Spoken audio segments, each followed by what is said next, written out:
Siap, bisa dimulai. Oke, thank you rekan-rekan.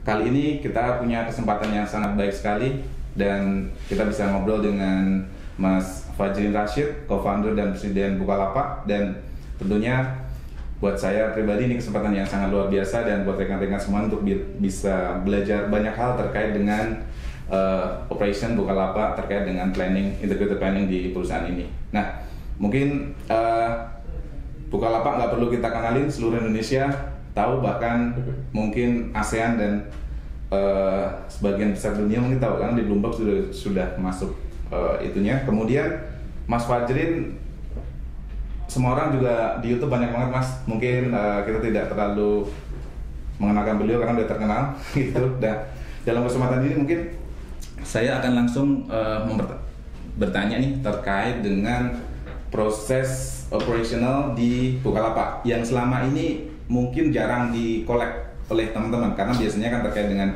bagaimana maintain teknologinya, engineer-nya, segala macam. Tapi justru di sini nanti kita pengen belajar bagaimana sih operation di Bukalapak itu dijalankan, karena dengar-dengar sudah sekitar 2.600-an orang nih tim yang bergabung di sini dengan operation yang bayangan saya ini menjadi curiosity buat kita untuk belajar terkait dengan meran dari operation Bukalapak ini seperti apa, terkait dengan planningnya gitu. Kira-kira boleh kasih tips sekompleks apa nih? Ini karena kebanyakan dari kita ini dari manufacturing biasanya kan tahu ada pabrik. Nah, kalau tech company seperti Bukalapak itu boleh mungkin diceritakan kira-kira seperti apa terkait dengan supply, demand, sama planningnya gitu. Ya, saya mulai dari mana ya? Tapi mungkin saya mulai dari struktur perusahaan kan. Yeah. Struktur perusahaan di Bukalapak itu memiliki kurang lebih atau secara umum lah ya, itu bentuknya matriks. Okay. Nanti sebagai perusahaan teknologi tentu kita banyak engineer gitu ya dan semacamnya.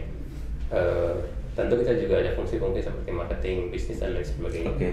Tapi antara engineer dan marketing katakanlah itu tidak terpisahkan, melainkan dalam bentuk kita menyebutnya tribe.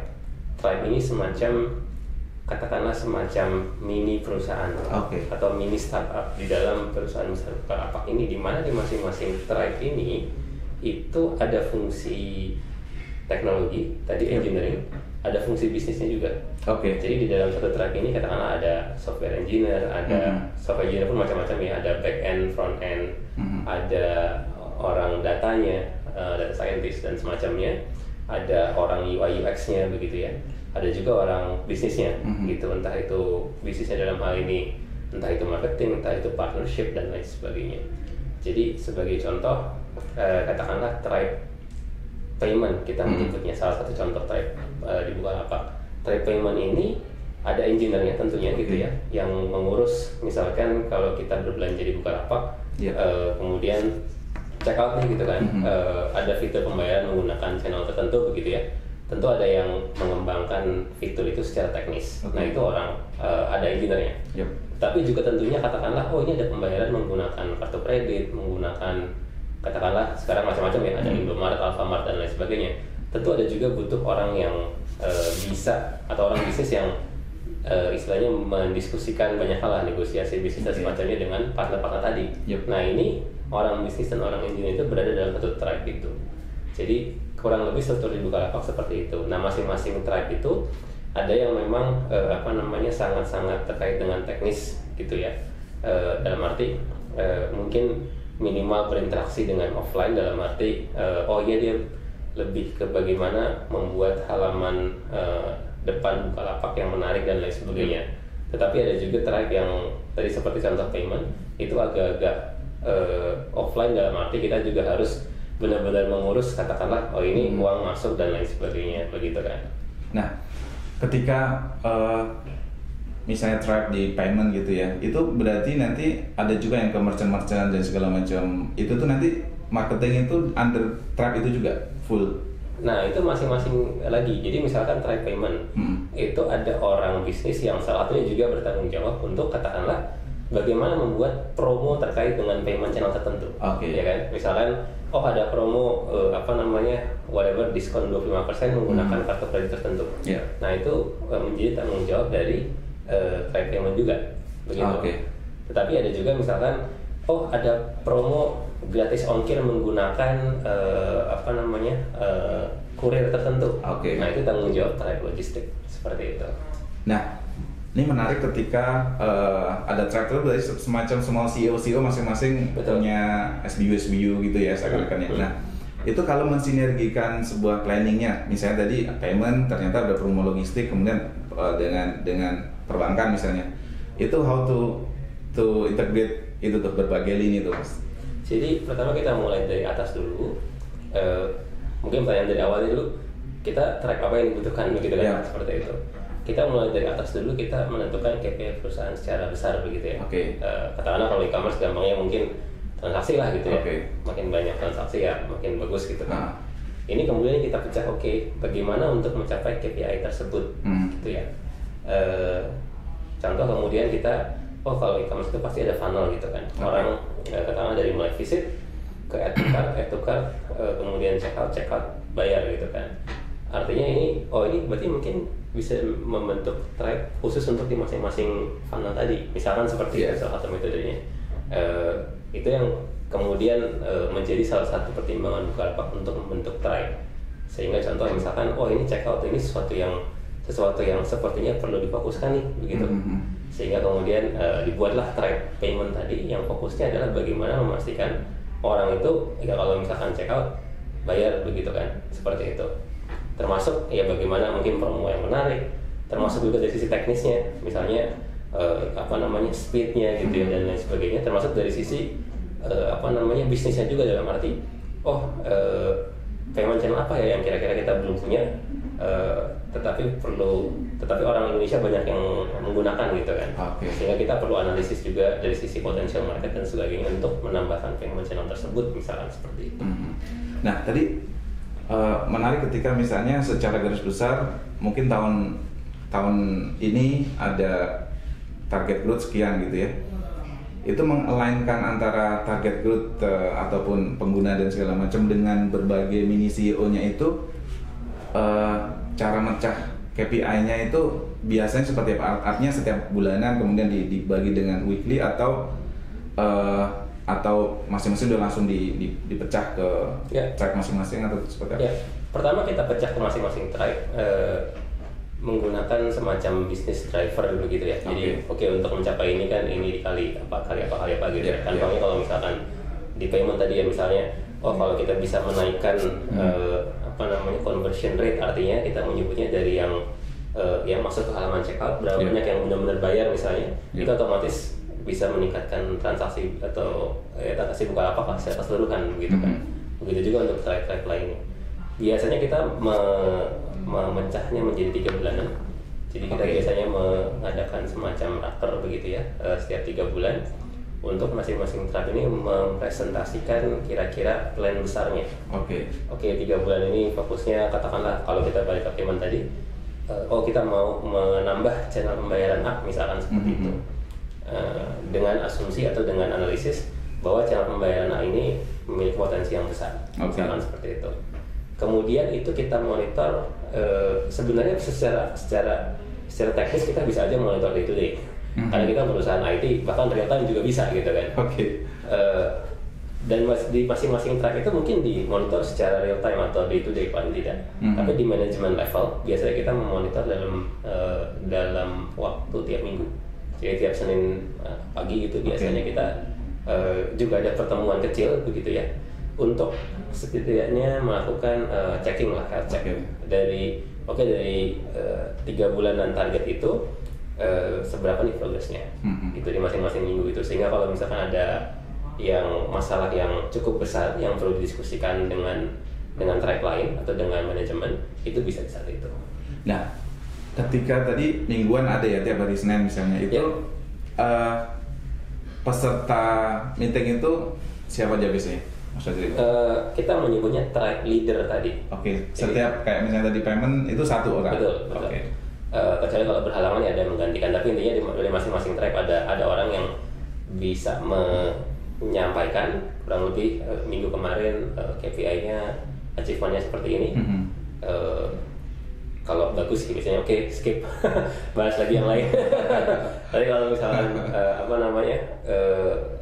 kurang tercapai gitu meleset dari target, dan kita gali gitu kan, ada apa nih gitu kan, apakah ada error secara teknis, ataukah ada error secara bisnis, misalnya kita rencananya memang meluncurkan channel pembayaran A ini minggu lalu, tapi karena satu dan lain hal kita baru bisa luncurin minggu ini, misalkan seperti itu dan lain sebagainya. Berarti kalau seperti itu yang dibahas biasanya seputar apa sih ketika yang mingguan itu? Mungkin kalau kita kan kalau manufacturing kan biasanya produksi tercapai atau tidak, ya segala macam gitu ya. Nah kalau mungkin tech company seperti Bukalapak ini sama KPI numbers tadi. Jadi masing-masing numbers tidak harus absolut, bisa juga bentuknya persentase atau semacamnya. Contoh dalam hal payment tadi begitu ya, itu salah satu KPI-nya itu adalah conversion rate tadi. Mungkin bagi yang belum familiar, conversion rate itu artinya katakanlah dari 100 yang masuk ke halaman checkout gitu ya, berapa banyak dari yang situ yang kemudian benar-benar kemudian pay. Katakanlah 80, artinya 80% conversion rate. Kenapa 20-nya nggak membayar? Bisa jadi karena begitu sampai sana gitu kan, payment channel yang saya punya ternyata nggak ada di sini, malas gitu seperti itu. Saya nggak jadi bayar gitu. Atau misalkan saya pilih transfer, tapi karena satu dan lain hal setelah dia nutup Bukalapak, dia nggak transfer gitu. Mungkin karena lupa lah, entah apalah gitu ya, dan lain sebagainya. Kita nggak tahu gitu, tapi kita punya data itu bahwa sekarang 80% nih seperti itu. Katakanlah kita punya target di kuartal 3 ini jadi 85% misalkan seperti itu. Nah, angka ini kan kita bisa pantau tiap minggu. Misalkan, sekarang 80 nih. Minggu depan berapa? 81. Ya lumayan on progress lah gitu ya. Tapi kalau minggu depan kok malah jadi 79. Kenapa nih gitu? Itu yang kemudian kita bahas. Apakah ada error di payment channel kita gitu kan? Apakah ada katakanlah dari partner bank atau lainnya gitu ya yang sistemnya error misalkan dan lain sebagainya. Nah, kalau dari sisi C-levelnya sendiri, yang mingguan itu yang join misalnya apakah Mas Fajrin saja atau Mas Zaki juga ikut atau? Kalau BOD itu yang pasti CEO-nya Mas Felix. Yang lain boleh banget datang gitu ya. Bahkan diharapkan datanglah seperti itu. Tentu kita kadang-kadang ya kita mengusahakan sekali datang begitu, tapi kalau misalkan pas ada kegiatan lain ya kita ini. Tapi kita bisa tetap monitor tadi kan. Tadi saya bilang progresnya semua nggak bisa live ya, tetap bisa kita lihat dan kita bisa kasih masukan sewaktu-waktu juga, tidak harus menunggu meeting itu. Nah tadi mingguan untuk progres gitu. Nah ada yang setelah mingguan mungkin ada bulanan yang apa istilahnya meeting apa gitu kalau di bulanan juga lebih informal sih. Jadi sama kita lebih ke sanity check gitu-gitu ya. Kalau misalkan ada yang benar-benar meleset dari target, misalnya kita analisis dan mungkin boleh jadi mengubah sedikit prioritas dari planning gitu seperti itu. Karena kita tadi saya bilang kita bikin planning 3 bulanan ya. Jadi untuk apa? Untuk development features dan lain sebagainya gitu kan. Itu yang non-stop kan boleh dibilang. Misalkan payment sekarang engineer-nya mendevelop payment channel A begitu ya. Sudah selesai nanti bikin payment channel B dan seterusnya. Begitu. Tapi kalau misalkan dari 1 bulan ada ternyata update apa begitu kan yang mungkin bisa mengubah prioritas, itu mungkin saja. Pernah ada case misalnya 3 bulan ditetapkan planning, kemudian di tengah jalan switching priority gitu ya. Itu pernah atau malah sering kalau di dunia gitu? Pernah, tapi kita semakin kesini semakin berusaha supaya tidak sering-sering. Pertama, itu mungkin menunjukkan planning kita kurang baik juga gitu ya. Jadi bukan berarti kita lantas memaksakan kita nggak mau mengubah planning gitu, tapi kita berusaha semakin kesini juga ya semakin mencoba untuk kalau kita bikin plan ya yang benar juga gitu. Bagaimana yang benar itu? Yang pertama dari sisi bisnis, estimasi bisnis kita berusaha untuk ya kalau bisa yang sebaik-baiknya gitu kan. Kemudian yang kedua dari sisi teknisnya juga, kalau bisa sebaik-baiknya juga dalam arti ya benar-benar diperhitungkan. Karena bisa jadi misalkan kita mengestimasi, kayaknya bikin fitur A ini butuh waktu sebulan begitu ya. Ternyata sebulan meleset nih, masih belum selesai begitu kan. Itu yang mungkin ini karena kita planningnya kurang baik atau karena katakanlah engineer-nya kurang perform atau bagaimana gitu kan. Seperti itu. Kalau ini ya, kalau di kita kan proses produksi gampang ya, sekian unit keluar dari pabrik gitu. Nah, ketika engineer seperti ini, itu untuk mendefine, let's say nih, dia sehari atau seminggu bisa program, implement program sekian, itu gampang ya Mas ya? Enggak juga sih, justru malah lebih susah menurut saya, karena engineer itu kan sifatnya pekerjaan itu kreatif ya. Betul. Atau kombinasi antara teknis dan kreatif. Dalam arti begini, kita itu memecahkan masalah itu ya kadang cepat bisa gitu kan. Kalau lagi benar-benar gimana gitu kan. Tapi kalau misalkan lagi suntuk gimana itu bisa saja lama juga gitu loh. Tentu itu yang kemudian kenapa meskipun tadi kita punya track tadi begitu ya. Tetapi kita tetap ada functional ini masing-masing. Jadi engineer dengan track yang berbeda itu tetap dia ada semacam technical atau functional leader kita menyebutnya. Yaitu engineer senior lah, gampangnya begitu ya. Yang tugasnya apa? Yang pertama juga bisa memberikan masukan atau ini dari teknis kepada engineer tadi. Gitu bahwa kira-kira programming yang baik itu seperti ini, best practice-nya dan lain sebagainya begitu ya. Dia juga yang bertanggung jawab untuk mentoring atau training masing-masing ini secara teknisnya. Jadi dan dia lintas tribe itu. Dan dia lintas tribe. Makanya tadi saya bilang ini belum kan matrix. Jadi dari sisi engineer, kalau dia butuh training, katakan training engineering begitu ya, bahasa pemrograman baru atau apalah begitu kan dia tidak bisa request ke tribe leadernya. Nah, tribe leader juga bukan orang teknis kasarnya gitu ya. Dia requestnya ke functional leadernya.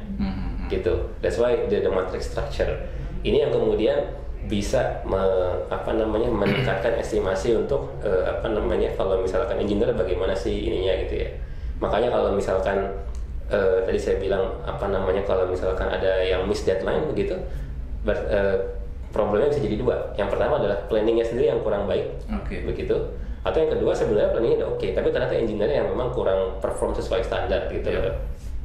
Nah, ngobrolin planning, tadi yang dikatakan biasanya baik itu seperti apa, yang kurang baik seperti apa kalau di ini?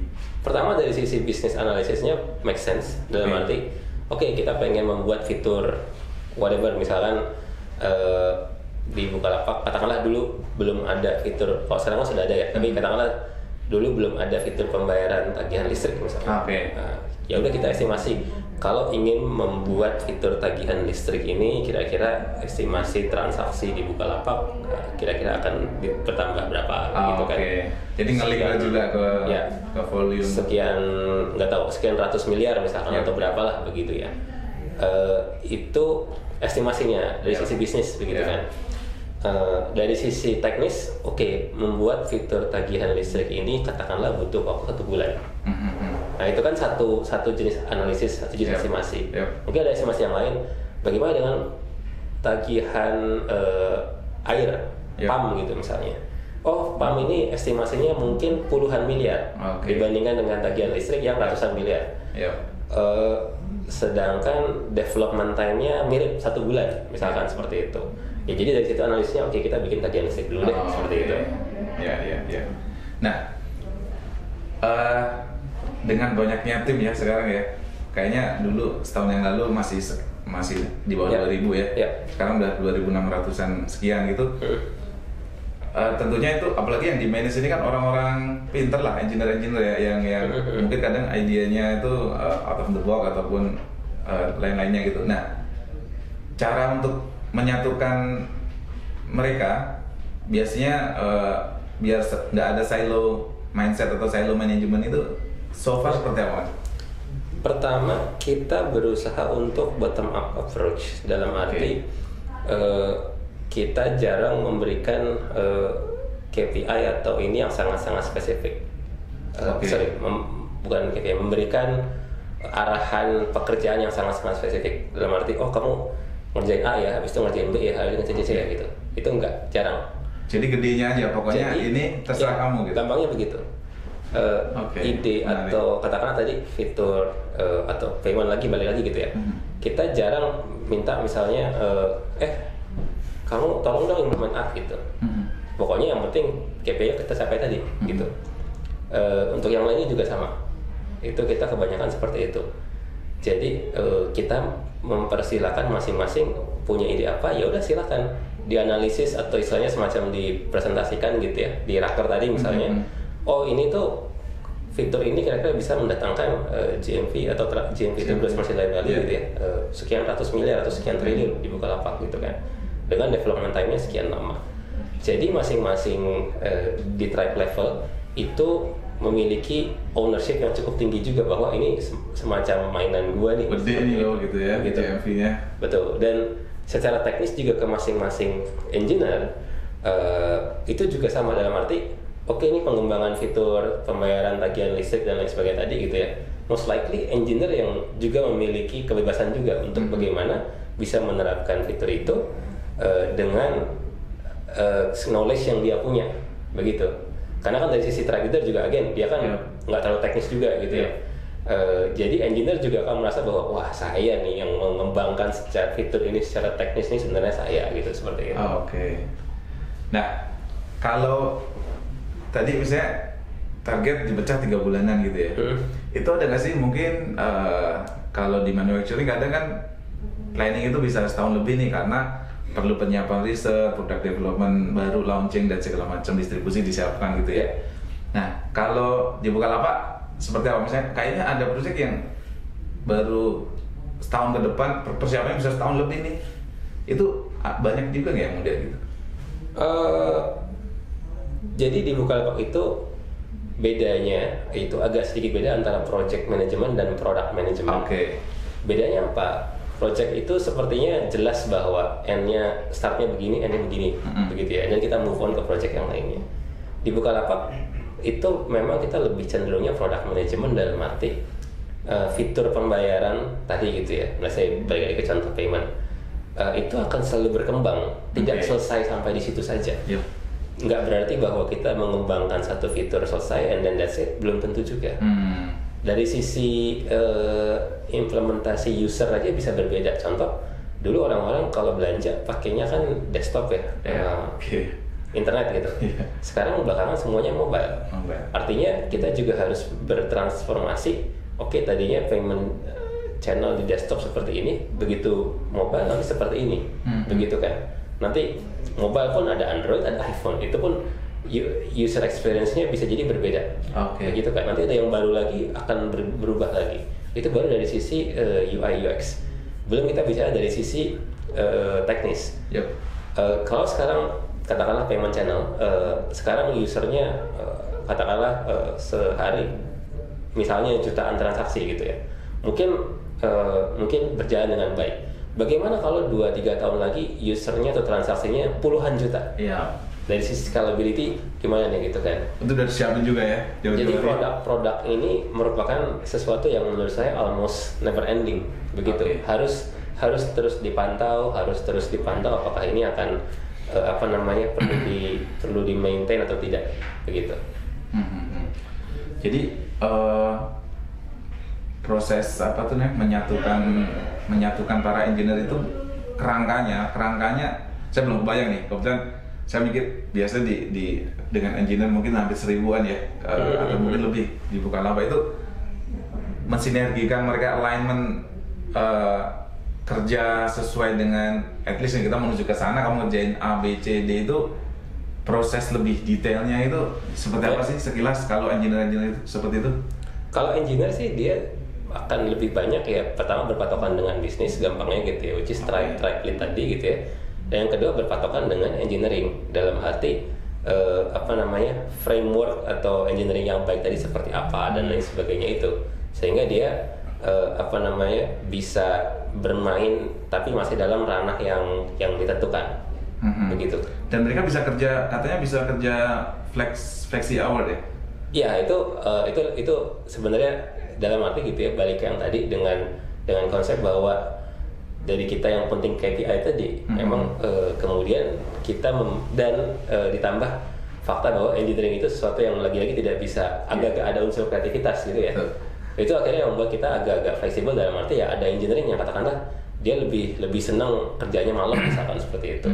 Jadi ada unsur-unsur fleksibilitas yang dan bisa di tempat mereka sendiri gitu. Ya meskipun kita tetap nggak lupa bahwa harus lapor gitu lah gitu kan. Nah, how to control itu progress mereka yang mungkin bekerja remote gitu ya. Itu mengkontrolnya seperti apa dan ada tool seperti apa gitu. Jadi dari 3 bulan plan tadi itu dipecah menjadi plan-plan kecil dalam waktu 2 mingguan. Oke. 2 minggu. Kita menyebutnya sprint. Yep. Jadi dari masing-masing sprint 2 mingguan ini itu kelihatan bahwa engineer harusnya bikin apa sih selama 2 minggu itu, begitu. Jadi kalaupun ada yang remote gitu, 1-2 hari nggak ada progres ya pasti ketahuan. Kasarnya begitu. Oke. Ya kan? Karena kode itu kan kode program ya, itu sesuatu yang share repository lah. Kayak kita mungkin kalau user biasa kayak kita mungkin sama-sama ngetik di Google Drive gitu, atau Google Doc. Kan kelihatan kalau kok kamu 2 hari ini nggak ngetik apa-apa ya gitu. Pasti ketahuan gitu. Gampang banget ya. Iya, pasti ketahuan lah gitu kan. Unless bosnya juga nggak entah di mana juga gitu. Tapi ya pasti ya jarang lah gitu kan, karena kan kita akan terus pantau juga gitu. Nah, kalau di Bukalapak itu kan ada mitra-mitra Bukalapak tuh, ya kan, di samping rumah saya tuh banyak tuh. Nah, kalau mitra-mitra Bukalapak yang toko-toko itu yang akuisisi tim Bukalapak atau ada tim tersendiri, ya berbeda dengan yang per drive itu? Sama, cuman tadi yang saya bilang masing-masing tribe itu kalau masing-masing tribe pasti ada engineer-nya gitu kan, pasti ada tim datanya, ada UI UX-nya misalkan seperti itu, iya. Tapi orang bisnisnya ya mungkin macam-macam. Orang bisnisnya ada yang katakanlah kalau yang tim payment ya dia lebih banyak semacam bisnis partnership, ngobrolnya sama bank misalnya seperti itu. Tapi ada juga yang tim bisnisnya adalah yang gerak ke lapangan, cari mitra-mitra. Cari mitra atau juga yang online pun ada, namanya tim merchant acquisition. Yang dia pekerjaannya adalah mencari merchant-merchant untuk ditawarin jualan online di Bukalapak. Itu ada juga begitu. Itu juga ada, misalnya saya pernah dengar Mas Jaki bahwa targetnya akan akuisisi sekian banyak ataupun akan mendapatkan mitra Bukalapak tahun depan misalnya nambah jadi sekian juta gitu ya. Nah itu juga udah di set di depannya untuk setahun ke depan nambah sekian juta gitu juga. Iya. Itu KPI tadi. Karena kan KPI lagi-lagi tercapai satu melalui melalui tim bisnis tadi gitu ya. Bagaimana ini gitu kan. Tapi kan juga yang kedua ya dari sisi fitur juga. Bagaimana kita membuat fitur aplikasi mitra Bukalapak yang menarik mereka supaya kalau udah datang tidak berhenti gitu kan, seperti itu. Maka nambah lagi featuresnya. Dan itu pun fitur apa yang dibutuhkan misalnya